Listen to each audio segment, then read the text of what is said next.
안녕하십니까. 3월 6일 수요일 마가복음 10장 32절에서 45절 말씀입니다. 예루살렘으로 올라가는 길에 예수께서 그들 앞에 서서 가시는데 그들이 놀라고 따르는 자들은 두려워하더라. 이에 다시 12제자를 데리시고 자기가 당할 일을 말씀하여 이르시되 보라, 우리가 예루살렘에 올라가는 인자가 대제사장들과 서기관들에게 넘겨지며 그들이 죽이기로 결의하고 이방인들에게 넘겨주겠고 그들은 능욕하며 침뱉으며 채찍질하고 죽일 것이나 그는 3일 만에 살아나리라 하시니라. 세베대 아들 야고보와 요한이 주께 나와 여짜오되 선생님이여, 무엇이든지 우리가 구하는 바를 우리에게 하여 주시기를 원하옵나이다. 이르시되 너희에게 무엇을 하여 주기를 원하느냐. 여짜오되 주의 영광 중에서 우리를 하나는 주의 우편에 하나는 좌편에 앉게 하여 주옵소서. 예수께서 이르시되 너희는 너희가 구하는 것을 알지 못하는도다. 내가 마시는 잔을 너희가 마실 수 있으며 내가 받는 세례를 너희가 받을 수 있느냐.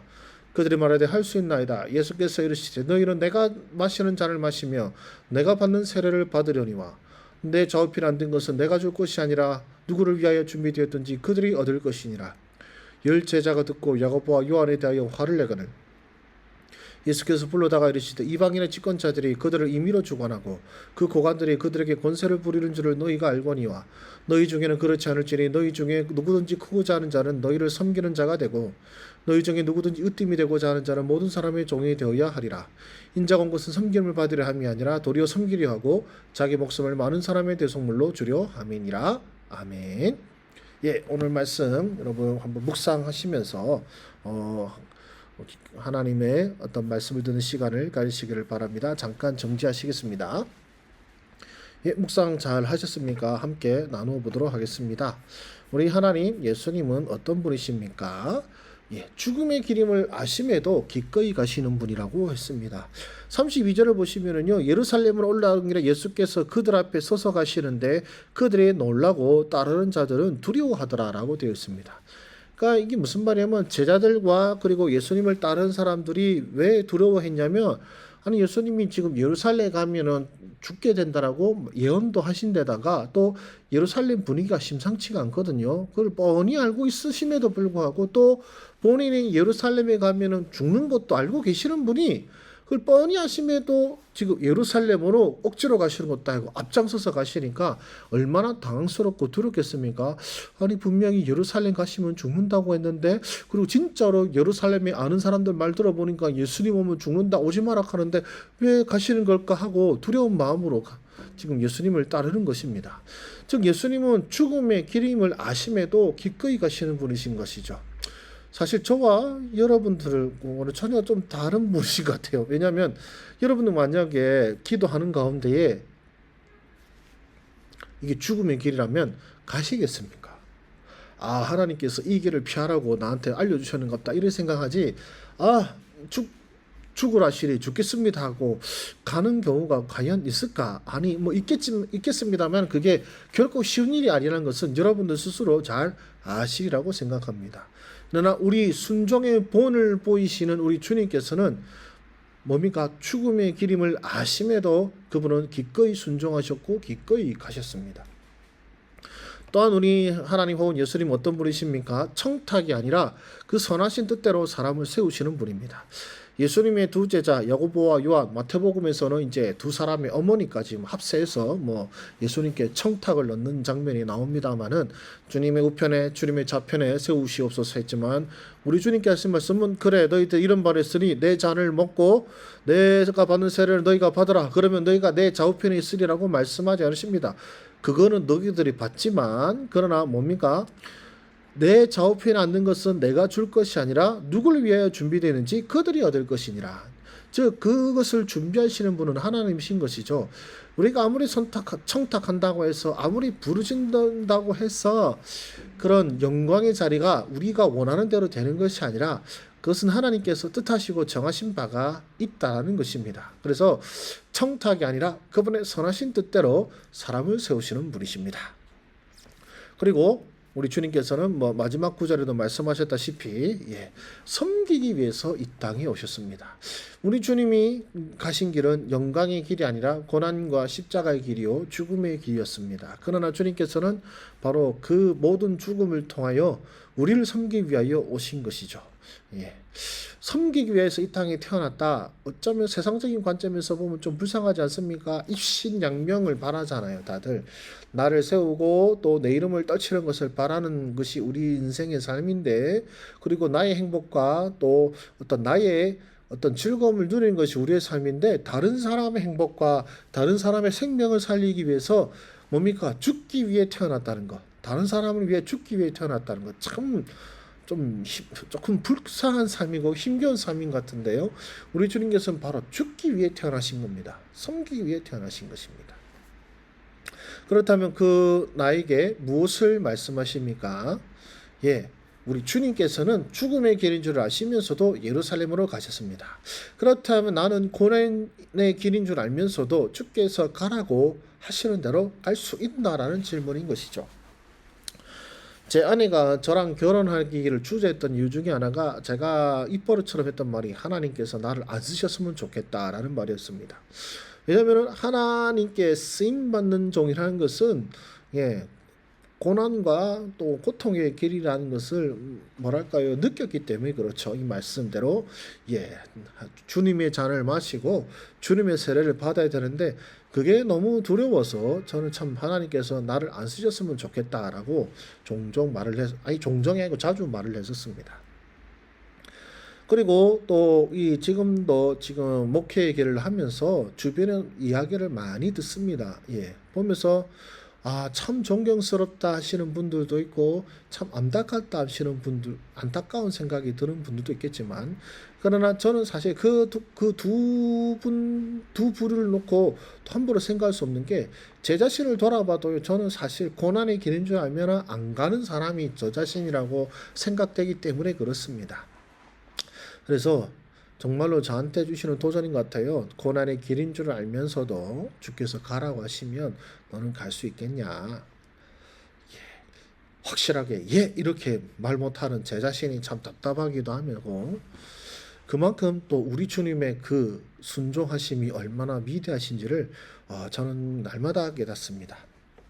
그리고요, 이제 제자들이 구한 것 보고 제가 한 것 같은데요. 내가 구하는 것이 무엇인지도 모르고 구할 수도 있다.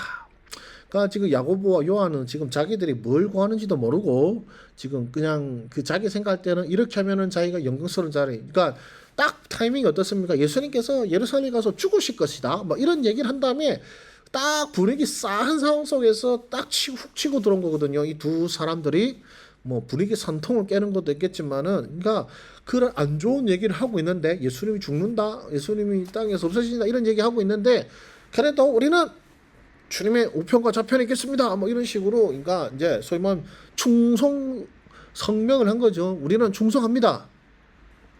그러니 우편과 좌편에 앉게 하여 주시옵소서를 기도했습니다마는, 그러나 주님께서 말씀하신 게 있죠. 너희는 너희가 구하는 것을 알지 못하는도다. 우리들의 간구가 대부분이 그런 것 같아요. 우리가 뭘 구하는지도 모르고 구하는 경우가 많은 것 같아요. 주님의 일을 위하여 살고 싶습니다. 주님의 일을 감당하고 싶습니다. 주님의 뜻을 알고 주님의 뜻에 순종하고 싶습니다. 우리가 기도하지만 과연 우리가 그 뜻과 그리고 그 내막을 안다면 과연 우리가 이것을 기쁘게 걸어갈 수 있을까요? 당장 고난의 길도 우리가 힘겹다고 주님께 하소연하지 않습니까? 주님 힘듭니다. 도와주세요 하는 것이 우리 모습인데, 정말로 주께서 지금 너는 고난의 길로 가야 한다. 너는 지금 홀로 외로이 이 길을 걸어야 한다. 너는 정말로 이 고통의 길을 홀로 걸어야 한다 하시면 과연 갈 수 있겠습니까? 우리가 구하는 것들을 치면 그런 것일 수도 있다라는 생각을 하게 됩니다. 나는 어떻게 살아야겠습니까? 그래서 적용은요, 주의 길을 따라가리라 오늘의 고난도 기꺼이 감내하리라 라고 되어 있습니다. 그래서 이제 사역의 길을 하면서 오늘 날마다 크고 작은 일들을 겪습니다. 그러나 그 길을 겪을 때마다 기꺼이 이 어려움도 감내하고 기꺼이 그 어려움 속에서도 주를 찬양하며 이 길을 감내해야겠다라는 생각이 듭니다. 제가 이렇게 조금 두리뭉실하게 적용하는 이유는 또 민감한 문제들이 있기 때문에 그렇죠. 제 삶 전체를 여러분께 공개하기에는 또 어려운 점도 있고 또 유튜브로 나가는 거니까요. 그래서 이게 적용이 좀 두리뭉실해도 좀 이해해 주시기를 바랍니다. 그래서 오늘 다가오는 고난, 오늘 예상되는 그 고난도 기꺼이 감내하리라고 저는 적용을 했고요. 또 야망이 아닌 섬김으로 살자 했습니다.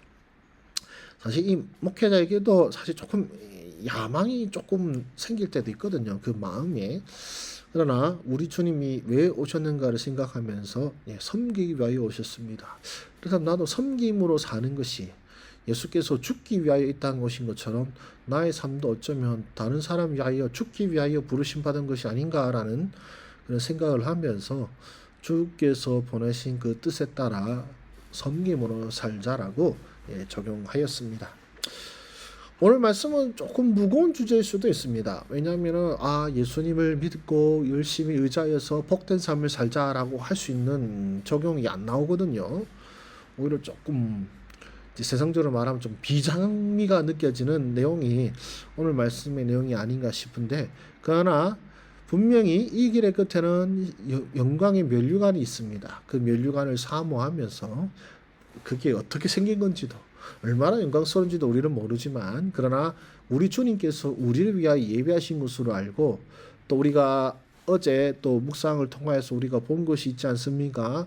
주를 위하여 포기한 자는 주께서 그것을 몇 배나 갚아주신다면, 또한 우리가 있는 이 주를 위하여 겪는 이 고난의 길도 주께서 몇 배나 갚아주실 것을 우리가 소망하면서 기꺼이 섬김으로 사는 우리가 되기를 소망합니다. 기도하겠습니다. 살아계신 주님, 우리의 삶과 모든 환경을 주장하시는 주님, 참으로 주님, 우리 주님께서는 고난받기 위하여 죽기 위하여 이 땅에 오셨는데, 우리는 오늘날 고난을 받기 위해서라기보다는 고난을 안 받기 위해서, 또 어려운 일을 안 당하기 위해서 주님께 부르짖고 기도합니다. 주님께 청탁합니다. 주여, 내가 영광의 길을 누리게 하시고, 주여, 내가 이 많은 물질을 얻어서 주의 일을 위해 열심히 하게 하옵소서. 이런 식으로 우리가 기도하지만, 그러나 주님, 그리스도인의 본질은 섬기기 위해서 부르심을 받았고, 또 이 땅에서 고난받기 위하여 부르심 받았음을 우리로 기억하게 하여 주시옵소서. 그 고난이 세상의 눈으로 보면 정말로 불쌍하기 짝이 없고, 세상의 눈으로 보면 비참하기 짝이 없지만, 그러나 주님, 예수님께서 그 비참한 십자가의 죽음으로 말미암아 만왕의 왕이시오 영광인 주로 오르신 것처럼, 또한 우리의 순종과 고난과 그리고 그 고난을 견디는 인내로 말미암아 또한 우리를 위한 영광의 면류관이 있음을 알고 기쁨으로 인내할 수 있는 우리 모든 주의 백성들 되게 하여 주시옵소서. 그래서 오늘의 고난을 이상타 여기지 말고 기꺼이 견디고 인내하는 우리 모든 형제와 자매 되게 하여 주시기를 원하고 예수님의 이름으로 기도드립니다. 아멘. 감사합니다. 수고하셨습니다.